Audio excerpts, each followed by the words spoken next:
Okay, everyone. Hello, what's going on? It is me, Joshua. Yeah, it's been hey Network 98. It has been a while since I last did a live stream. And since we chat in the live stream. What's going on? How are you, everyone? Well, if you couldn't tell by the thumbnail and the title of this, rather than just doing a pre-recorded review for this one, I've decided to do a live revisited review for Thor Ragnarok.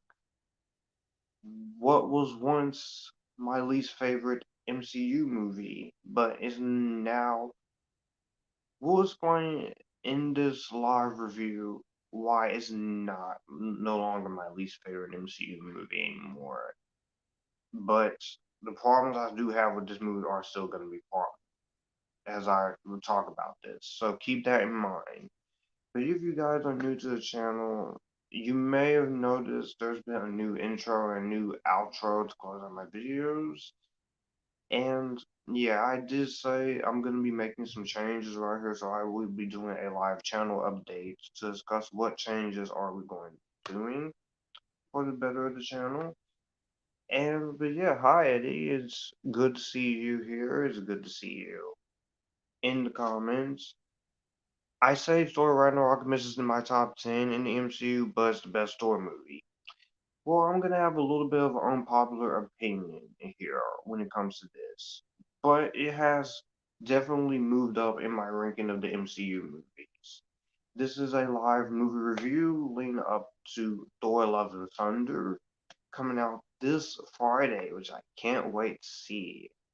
So, if you guys are new to the channel, and if you are someone who is watching the live stream who's going to be commenting, even if you don't get the chance to see this as I'm live, if you see the replay and want to comment your thoughts, comment in the comment section down below. What did you guys think of Thor Ragnarok? Do you love it? Do you hate it? Are you somewhere right in the middle? Is this your favorite Thor movie? Is this your least favorite Thor movie? Where does this rank in the MCU for you? And as always, all my social media links, description box down below to my Facebook, to my Instagram, to my Twitter, to my Snapchat, my letterbox. Also, I am on TikTok where I will release clips of my reviews or for fun, or do stuff for fun, movie related and such. And also, if you guys are new here, be sure to hit the like button, comment in the comment section down below. Be sure to subscribe button, hit that bell so you won't get notified for more live reviews or live commentaries or music reviews, TV reviews, or anime reviews drop. Also, I really do want to get to 2,000 subscribers by the end of the year or before at least my birthday next month on August the 10th. So if you guys would really do yourselves a favor by sharing this channel and sharing my videos, it will do a lot of favors, and plus it will help the channel grow and it will help the algorithm. Also, be sure to share any video that you see. So with that being said, we're gonna talk about Thor Ragnarok. I forgot to get a little bit of a trailer here for this, but it's okay. It's alright. But let's talk about Thor Ragnarok with you. And I got all my. Oh, we got 3 people watching. Well, yeah, we're gonna talk about Thor Ragnarok live. So if you're a Thor Ragnarok fan, let's talk about it because I'm very happy to report that I have came around on this movie, and I'll tell you why. So, this came out in the year 2017, 4 years ago. This is based on the Marvel's comics character of Thor, produced by Marvel. This is a sequel to both Thor and Thor Dark World. This was the 17th movie in the MCU. We're about to get to movie number 30 by the end of this year with Black Panther Wakanda Forever, which I'm curious how that's going to be. This was directed by Taika Waititi, written by Eric Pearson and the writing team of Craig Kyle and Christopher Yost. Stars a returning Chris Hemsworth, Tom Hiddleston, Idris Elba, and a returning Mark Ruffalo, and Anthony Hopkins, as well as Kate Blanchett. Can't wait to talk about her. Tessa Thompson, Carl Urban, Mark Ruffalo, and let's talk about it in the comments. So, in Thor Ragnarok, Thor has to escape the alien planet Sakaar in time to save Asgard from the clutches of Hela, played by Kate Blanchett, and the impending Ragnarok. But he cannot do this alone. He's gonna have to need the help of the characters like Valkyrie, Hulk, a returning friend, and his brother Loki. So we're gonna talk about this and let's have an epitastic conversation about this. I am very enthusiastic to be talking about this because, like I said, this was a movie for the longest time. I will always say this is one of my least favorite MCU movies, and for the longest time, this was one of my biggest disappointments of movies. I was because when I first saw this movie, I was really, really let down by this movie, and because I remember when I first heard of this movie was coming out, when this movie was getting ready to come out, I was so excited about the third Thor movie. Only issues I have is that some of the humor isn't always that funny. Korg isn't as strong, and the first half isn't that good. I will go into my issues when it comes to some of the comedy and some of the decisions they make in the story. But we're gonna have fun talking about this. So let's talk about this movie and let's get epitastically awesome. So my overall thoughts, 9.2 out of 10, I'll talk later. Well, the comments will be available after it's over, so you will get a live replay. So glad to see you again, Eddie. It's been too long since I did a live stream, and I'm planning to do a commentary for something. I don't know what, but we gonna work it out. Maybe Multiverse of Madness or the Batman or something. I don't know. But let's talk about this. So when it comes to Thor Ragnarok, back 4 years ago, if any of you guys remember my review of Thor Ragnarok, which is one of my most popular reviews, I was very clear that this was one of my biggest disappointments in terms of the MCU. I thought it was the worst Thor movie. I thought it was my least favorite MCU movie for quite a while. I enjoyed a lot of the different directions they took, but I wasn't happy with some of the comedy, some of Taika Waititi's real direction, and I was very disappointed with what they did with certain characters from the first two, like Lady Sif and the absence of Jane Foster and Darcy Lewis, which I can understand for a movie that was trying to go in a new direction. But I gotta be honest, with more rewatches, while this is still my least favorite Marvel Cinematic, well, not least favorite Marvel Cinematic Universe movie, that goes to Eternals now, even though that movie frustrates me way more than this does. I'm gonna be honest. Watching this one again couple more times over the years, I've grown to appreciate this movie now. Oh yeah, color me shocked. Josh, you're a fan of Thor Ragnarok now? What happened? Well, we're gonna talk about it. So, you got some call. Mm-hmm. And yeah, we're gonna talk about this because yeah, I'm even shocked myself. And How so many yeah, therapies? yeah. So yeah, we got some stuff to talk about. So don't get me wrong, I still have a lot of problems in a few issues of the soon to be quadrilogy. And while this is still the weakest of the bunch for me, I gotta tell you, I enjoyed this movie a lot more this time around. A lot. And I do, when I say a lot more, I mean a lot more this time around. I was I was laughing at a lot of the humor. this time around. I enjoy it a lot more what the movie was trying to do this time around, and yeah, we're gonna talk about it. So let's keep reading.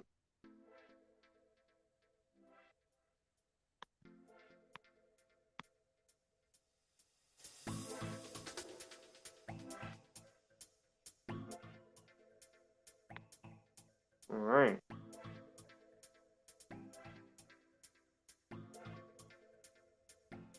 So, getting into my positives when it comes to the movie, I do have to say that this is a very well directed movie by Taika Waititi. This is a guy that it took me a while to grow on, and when I say a while, I do mean a while to grow on. Because you may be thinking, I am someone who does like weird direction and weird creative ideas. I do like Tim Burton movies. I like a lot of directors who likes to be a little weird and out there. But Taika Waititi, his style did on the first watch didn't really get much out of me. I thought it was fine, but I can say now when it comes to his direction style here, there's a lot more flair to it. I get the highbrow 80s like energy he's trying to do with like he's trying to go like an old school 80s Avenger, a Masters of the Universe type movie with he like Thor if he's He-Man and his the Ravagers is like his team. I definitely do appreciate that aspect a lot bit more in his direction. Also, it's a lot more vibrant, it's a lot more fun, it's a lot more colorful than the last movie because I really do love the first two Thor movies. The first Thor movie is still the best one for me. It sets up the character, it sets up the lore, it has a better villain, it has a great story. I do like the side characters too, and I do like the whole friendship and relationship that he forms with Jane Foster and Darcy and the characters. There were a few moments in that one that annoyed me, like the Dutch angles and some of the writing a few times. But I think the first Thor movie is still an underrated film in the MCU, even if it's not top tier MCU. And Thor: The Dark World, I'm in the minority. I do like the movie. Does it have a bad villain? Yes. Does the romance doesn't always work at times? Yes. Some of the dialogue romance is a little cringy, flimsy. Does the human characters get on my nerves a little bit? Yes. And do I think it would have been better if you had the villain a little bit more stronger and his motivation was better? Yes. And does it have its slow parts? Yes. But I do think Thor the Dark World is has a lot more credit to what people give it from. Is and you do see where the production problems came in with the director and Natalie Portman not getting along and such, but it's still a fun, entertaining sequel to Thor: The Dark World. So Thor Ragnarok comes in. You have Taika Waititi. His direction is spot on. I love his direction. It's very creative, very energetic, very bribing. It's a well directed movie.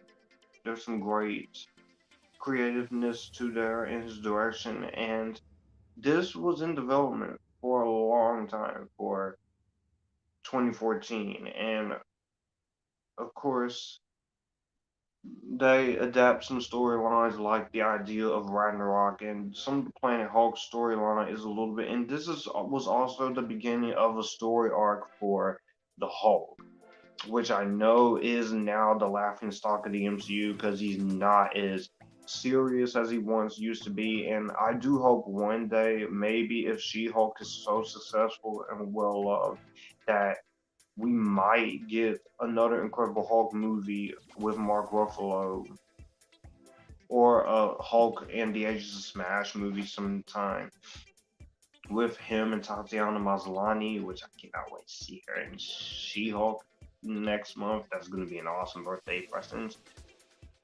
and 10 episodes too. So Disney Plus, you're starting to do something right with having 10 episodes. So I definitely do appreciate what Taika Waititi was trying to do with a different story and a different villain, and having Thor go on this different quest and this different style. And his direction is spot on. I love his direction here. It's very creative, it's very energetic, and it's a lot of fun to experience, a lot of fun to get into.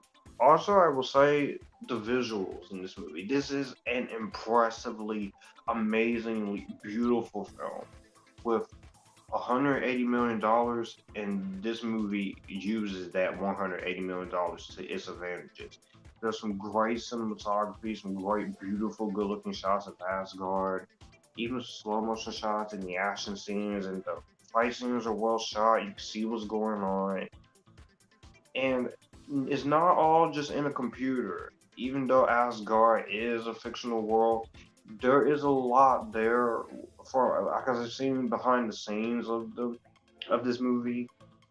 There's a lot of practical effects, a lot of old school effects too with the $180 million budget. So it's not just all on the computer. You can tell what is some CGI and some practical effects, but it's a nice blend of the two. It's a nice blend of the two.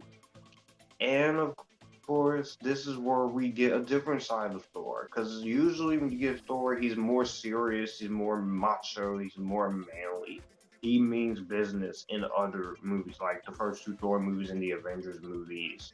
Especially in Avengers Infinity War and Endgame, where he goes through a very good arc, in my opinion, with him having to cope with the loss of failure and having to come back from it.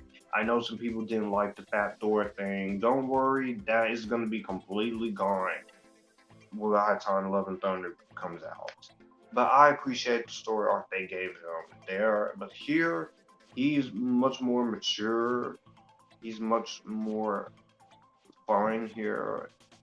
And like I say, I do love the visual style here in this movie. It's great visual work.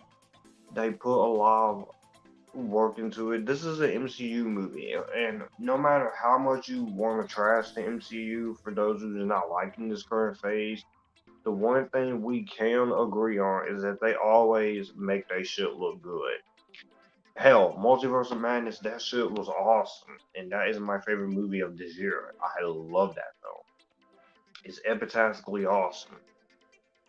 And also, I'm really liking a lot of the directions that they chose to go in terms of what this movie is really setting out to do, and I like what this movie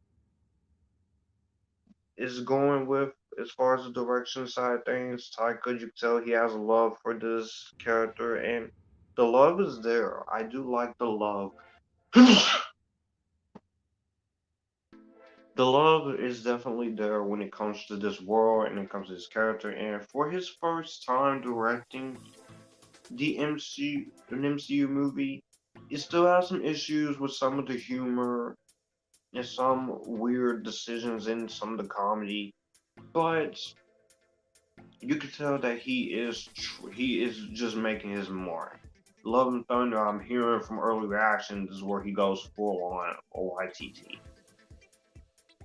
Also, I do like the technical aspects. Cinematography by Javier Aguirre, we just praised that. It's a well edited movie at 2 hours and 10 minutes. It does get a little slow in the first half. It takes a little bit of time to get there, but we'll get into that when we get to my negatives. But yeah, that those technical aspects were good. I just praise the effects and the production design, the hair and makeup, the costume design, and the production design. I also really like the score by Mark Mothersbaugh. It's a very great score. I do like a lot of the themes he used. It's one of the best MCU scores. Even when I was disappointed with this, I always said the score was one of the best things in this movie. Also, I definitely really admire what the move the some of the comedy here. I like a lot of comedy here. There were moments here where I laughed with Thor and the Hulk, and even with the characters like Valkyrie. There are some moments where I was really happy with some of the comedy, and there is some nice tie-ins to what's next, and some of the tie-ins that they have. I do like some of the cameos here with the characters from Thor Dark World, The Warriors 3, except for one. I love the cameo for Benedict Cumberbatch as Doctor Strange. Even when I first saw this, I loved his cameo. And he's a great character. It's the one scene, but he didn't ruin the movie for me on the first watch, and he didn't ruin the movie for me on subsequent rewatches. A lot of people give Doctor Strange shit. I think he's an awesome character. Yes, he is the magician version of Tony Stark, but also with a mix of Harry Potter, which I liked. And Cumberbatch, this man is awesome. And for his little one scene cameo and what we're gonna get in the next movie after this, which I already reviewed, Infinity War, I have to say I was very impressed with some of that. Also, getting into the acting, I'm not gonna go without taking talking about this movie's acting. Hi Tim Boulder, how are you? Welcome to my live updated thoughts on Thor Ragnarok. I want to try something different with my reviews and go live. It would be nice. It would have been nice if I had somebody here to kind of talk, kind of collaborate and discuss the movie. But okay. But I have to say that I do think the acting in this movie is really strong. The performances, this is one thing I can count on, even with the most disappointing or if there is a bad MCU movie that I just flat out hate in the future. One thing I can depend on is the performances. Chris Hemsworth is Thor. He's once again very good. He's very manly. I like his voice. He's very charismatic. He has a sense of charisma here, and this movie was showing more of his humorous side. Of course, you see that even he was disappointed with some of the direction they did with Thor Ragnarok, and they wanted to take some risks and experiment.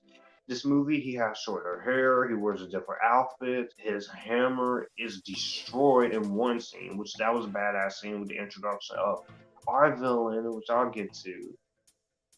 And does lose an eye, but with Taika, he wanted to strip the character down like this to become a refuge at the end of the film. And we do use more of Chris Hemsworth's comedic skills showcased here. Even though I was not a fan of 2016 Ghostbusters, he was one of the few things I actually really liked in that movie because he's trying. And in Vacation, he has some comedic timing. So here is nice to see a comedic side of Thor. Even though I do miss the more darker side of Thor, a nice change of pace and experimenting is always a good thing to try out, even if it's not always best to do it. Tom Hiddleston is Loki.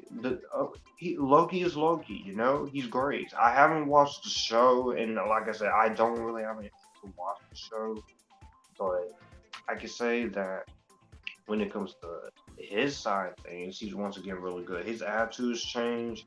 He's always the trickster, but this one, he is trying to be help Thor with the ruler of Asgard, and the idea that Thor might be troubling for him is indifferent, and it's a different type of character development we go through in this movie. So I do like that.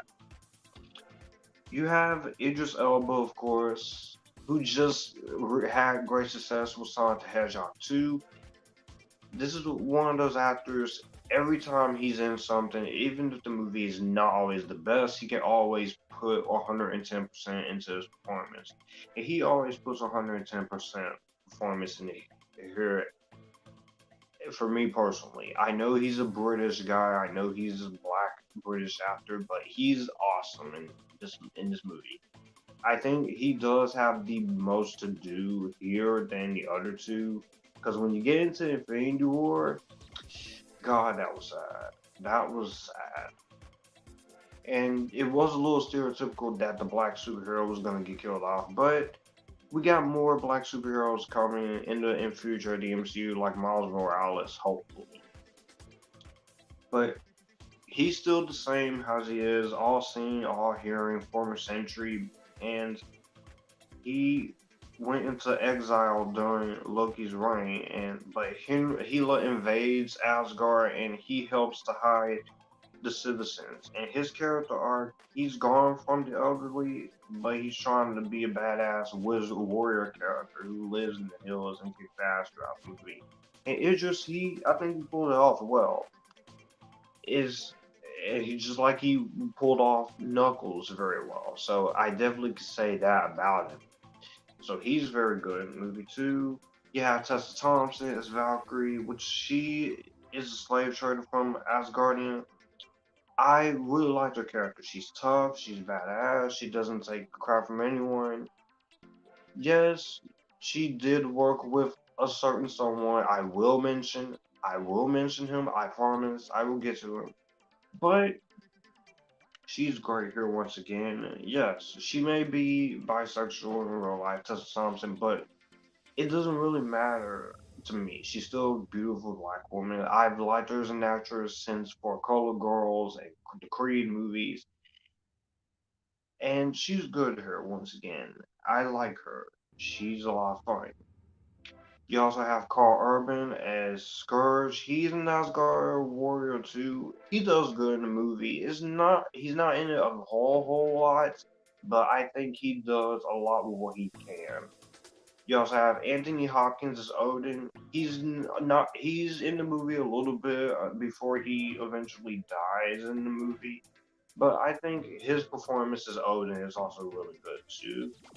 Mark Ruffalo is Bruce Banner the Hulk. This was the thing I hated when I first saw the trailers, and when I first saw the movie, I was very mixed about Thor and Hulk working together because there are moments that most of the Hulk's humor didn't really do it for me on the first watch, but here, since Age of Ultron, he is successful and popular gladiator on Sakaar, and he has suppressed the Bruce Banner side during those years, which I do want to see them somewhat return to that at some point in some way, shape, or form, because I do miss that. But this did begin a character arc that started here and continued in Infinity War and Endgame. And he had a swagger in the movie and much more of a character than the Green Rage machine that we're used to seeing. And I did like that. And you do have some motion capture for the Hulk. And when you first see him fight Thor, that was a scene I hated at first, but I've grown to appreciate that scene now. And I gotta say, he and Chris Hemsworth, they have some great chemistry. They're very fun. They're very creative together. They have a lot of charismatic moments to shine. It was great to see you here in the live stream, Tim Boulder, by the way. But yeah, those actors I think are also very good. I also very much like Jeff Goldblum. Performance wise, the Grandmaster, I think Jeff Goldblum is great in the movie. Yes, I am aware he got cut out of Thor: Love and Thunder as well as Peter Dinklage for time reasons. Which honestly, considering my thoughts on this character, when I go into my negatives, I am very happy about him not being here, being in the next Thor movie. But I think the performance of Jeff Goldblum is good. It turns in a very good performance. He is charismatic. He does do what he set out to do. He made me laugh a couple of times. There were some moments I did like with him. Also, we gotta talk about the villain because Kate Blanchett. Kate Blanchett as Hela. What words can't describe how I feel about Kate Blanchett is Hela, but I can definitely say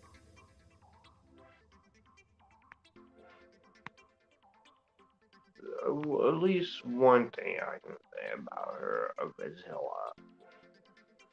Mm, Spoken! yeah, that's Jim Carrey from The Mask to tell the way he has to say about, of course,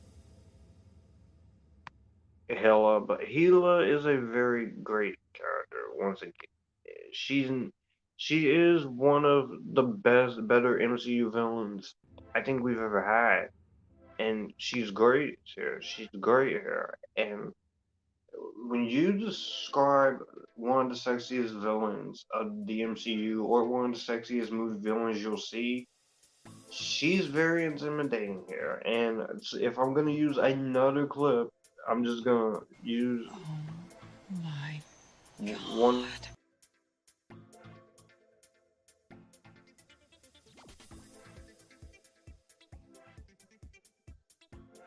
Yeah, that's how I that's how I feel about when it comes to the performance of Kate Blanchett. Not only because she's very pretty and she's very attractive, but this is actress I've always liked her as an actress ever since Lord of the Rings and such. Even in other movies, Veronica Guerin, The Curious Case of Benjamin Button, she always puts in 110%. And here is the older sister and the goddess of death. She is released from prison, of course, following Odin's death. She is the decision to make her related to Thor and Loki. It it comes from needing more impact, and she does do it through motion capture suit rather than costume, which Kate Blanchett did find it difficult to do, but her design is taken straight out of the comics, and she is great here. Even the physical presence as a menacing presence, and also attractive wise. Because she, if I'm being honest, she was one of the best female villains of 2017, right next to Sylvia Hoex's Love in 2049, which I still want to do commentary for that one. But she's great in the movie. I like her. She's intimidating. She's frightening. She is very scary in a lot of parts. Maybe not as scary as much as one will want, but I think it's great, good enough for what is required out of this performance here. And also, I will say the action scenes. There's a lot of great action scenes in this movie, especially that climax where it goes super Dragon Ball Z anime. I very much like that side of things. And the action scenes. This is some of the best action in the MCU, and there is some of the best comedy in there. It's not, but like I said, some of the humor doesn't always land, and we will get into that with my negatives.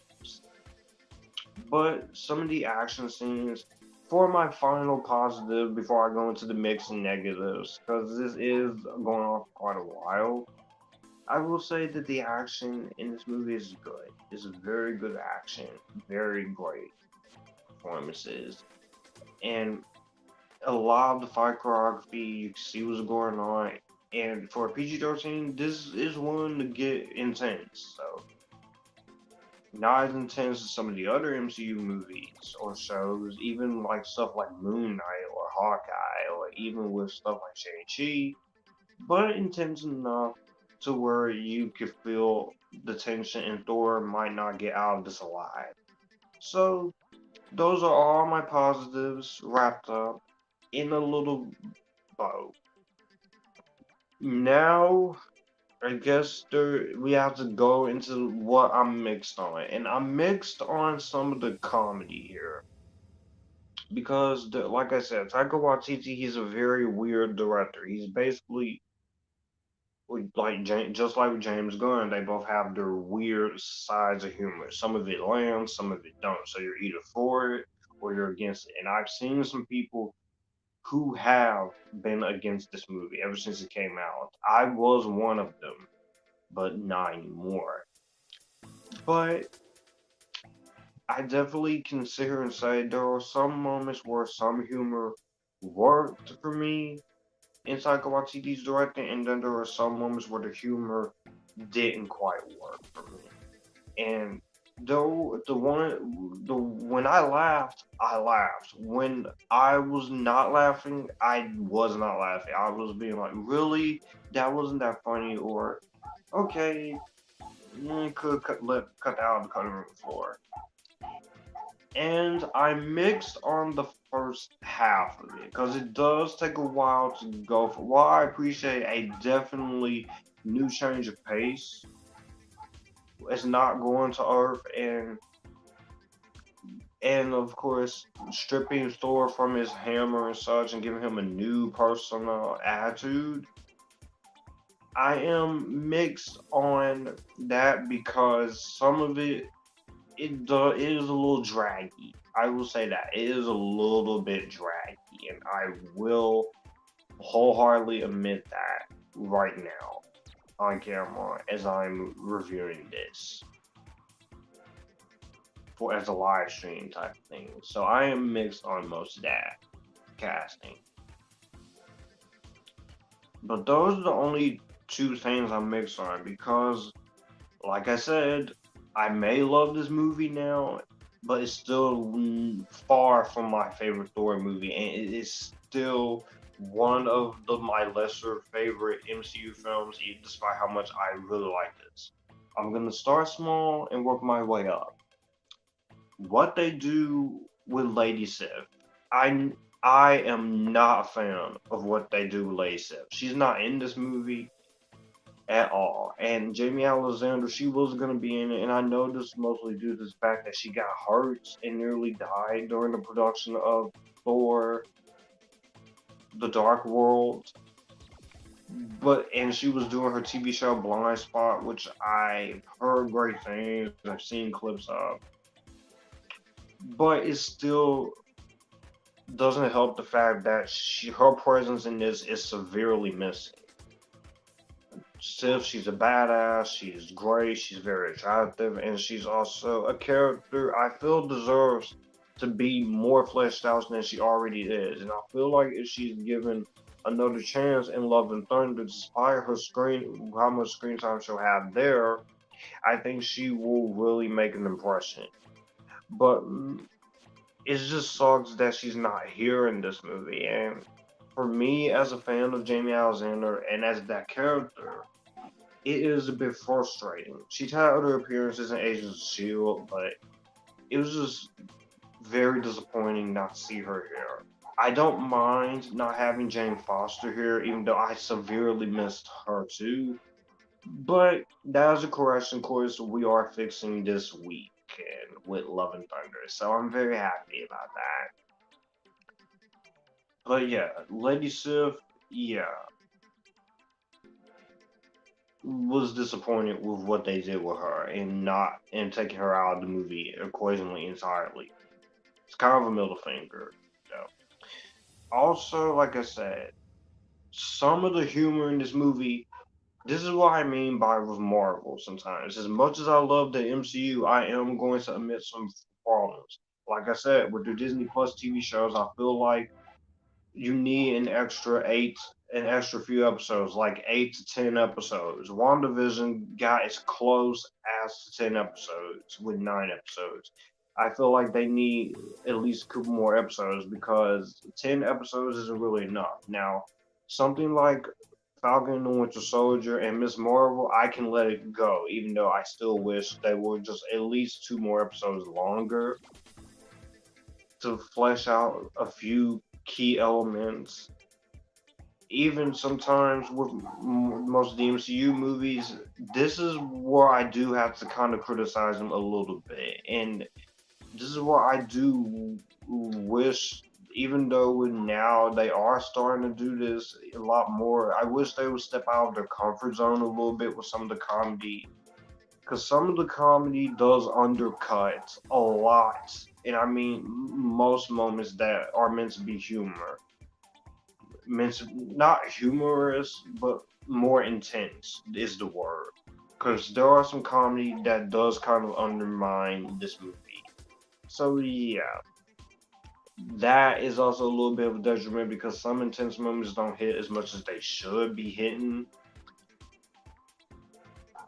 And I do wish there was a way you could have toned down some of the humor for a lot of the intense moments in here, but like I said, I'm happy that the MCU they are.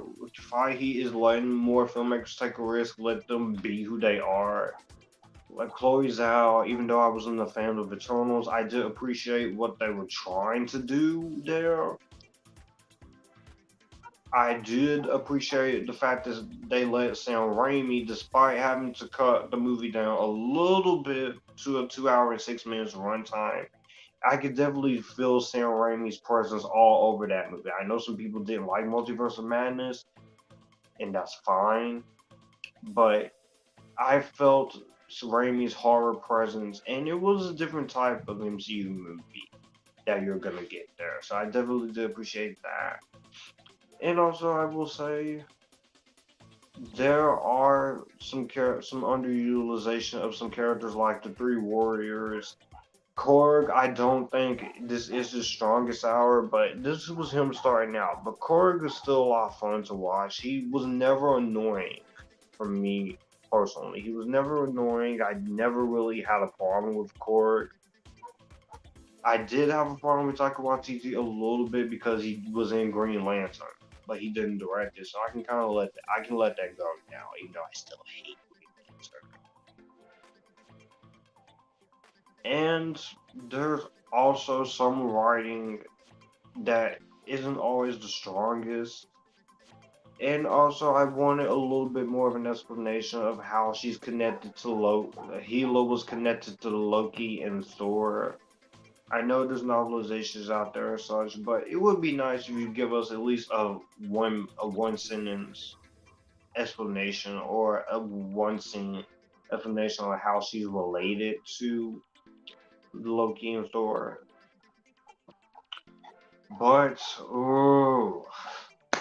this is my biggest negative of this entire movie. It has always bothered me since I first watched it and on subsequent watches. This has always bothered me. I am not a fan, and I am not a fan of the Grandmaster. Again, Jeff Goldblum is a great performance. He does everything he can with the material, and he's awesome, and he definitely makes his character work.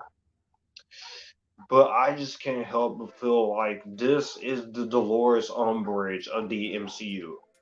As much as I'm not really a fan of Cersei, nothing against Gemma Chan, and as for all the criticisms I have with Kate Bishop, with Haley Steinfeld as Kate Bishop so far in the MCU, especially when we're comparing Haley's other performances to Bumblebee and Pitch Perfect and True Grit, and comparing her to another Marvel character I love like Gwen Stacy in Into the Spider-Verse, at least Haley semi there is potential for that character to be better, and she's not really as obnoxious as some of you guys may think I'm calling her out to be. When I post my review of Hawkeye, I will explain it. But my biggest problem when it comes to Grandmaster is just he's so freaking irritating. It's like, every time this character showed up, I wanted the Hulk to smash this character into the ground, or for Hela to kill this character off. Again, Jeff Goldblum is a great performance. I would say that, but it just feels like every fucking time this character says something, I'm like, shut up. You're not that funny to me. You're very annoying. You're irritating. He kind of damn near ruins most of this movie for me every time he shows up. Like I said, he's not. He is definitely my least favorite MCU character. On rewatches, I've grown on him a little bit, but I still do not like this character, and so obviously there's no reason, no question to me why he's not in Love and Thunder. I know some of y'all like the Grandmaster out there. He wasn't a big of a problem, but for me, because he's kind of an asshole and secondary type villain with Thor and forces him to fight his own Avenger friend, no, I'm sorry, I cannot get on board with you as a character. I can't. I can't. I cannot go along with this character. I can't. I can't. I can't. I'm sorry, but that is probably the biggest criticism I hold dearly towards this movie because of that alone. I'm sorry, not a fan of Grandmaster's character. Not a fan. So I'm happy and honestly with Love and Thunder, the movie's better off without him. It already has enough characters. You got Thor, you got Sif, you got Valkyrie, you got Korg, you got Gore the God Butcher, you got Lady Jane, Natalie Portman. I'm not calling her Thor she's like because she is just the mighty Jane Foster in my eye. You got the Guardians of the Galaxy. You got those guys. You don't need any more characters there. And for a movie that's gonna be under 2 hours, I think it's perfectly fine with those amount of characters.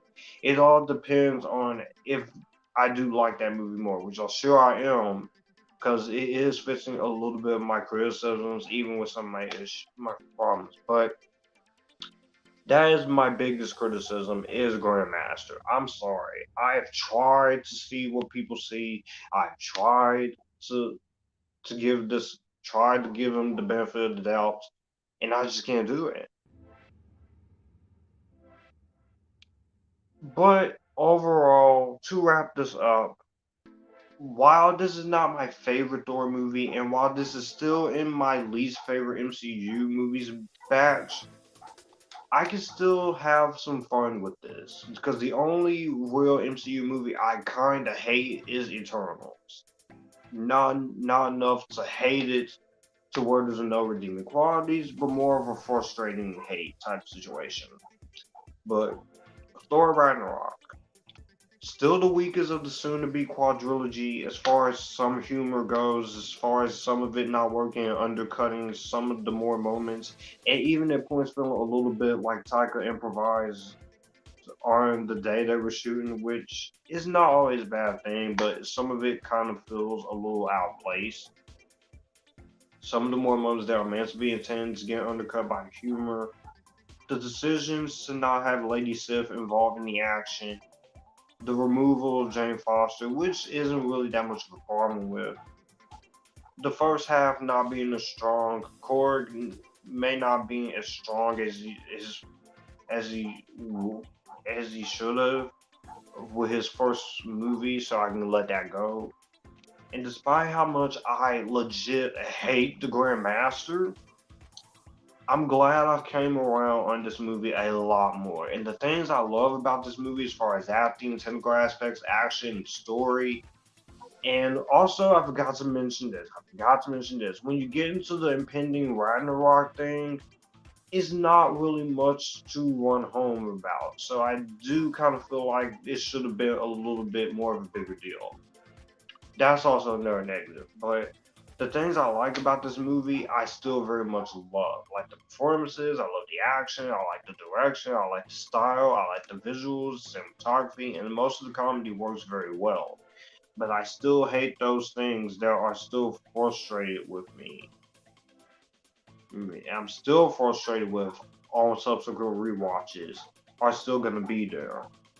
And also, this having one of the sexiest female villains of the MCU and in film history in terms of Hela, I'll take that.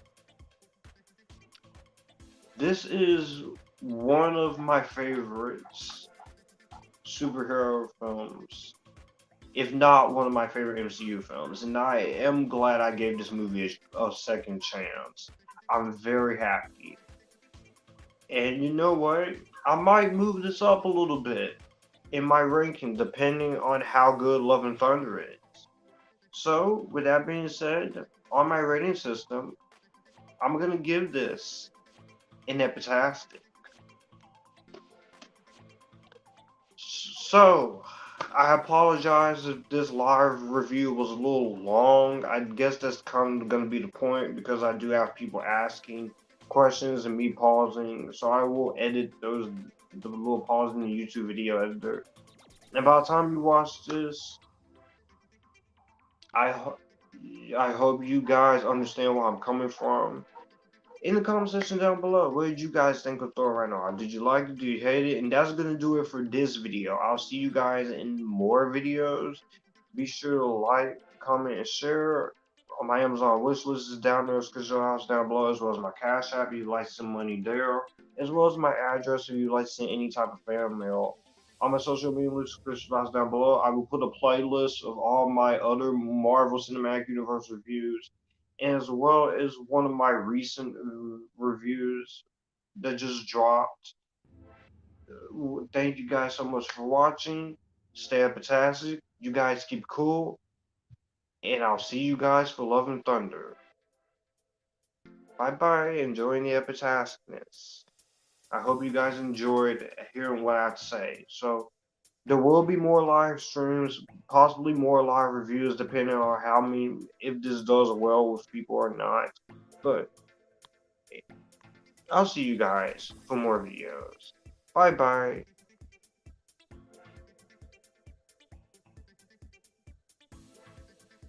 If I can just get to my freaking...